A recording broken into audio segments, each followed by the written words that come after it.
王者荣耀官方今日预告了6周年庆王者荣耀的活动以及峡谷的改动，我们现在来了解一下吧。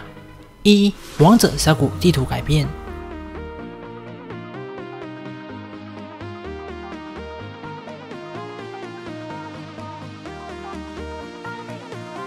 2. 王者之路活动。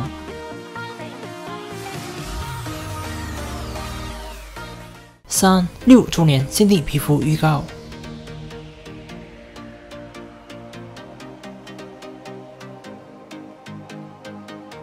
这一次的6周年限定皮肤属于文创皮肤，并且官方给出了2张图。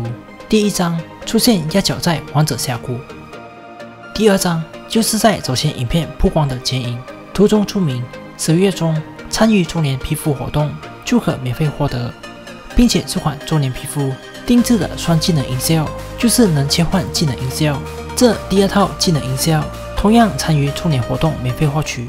有玩家猜测，也许这一次6周年的限定皮肤属于云中君，这是因为官方给出的第1张图出现的角猜测是云中君，但一些玩家觉得会是属于高渐离，因为第2张图的剪影看见一位男生在弹琴，加上长发，所以才有玩家认为是高渐离。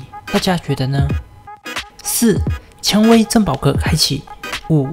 王者荣耀 IP 新作，猜测这 IP 新作就是去年预告的代号破晓启程。OK， 影片就到这啦，我们下一期影片再见，拜拜。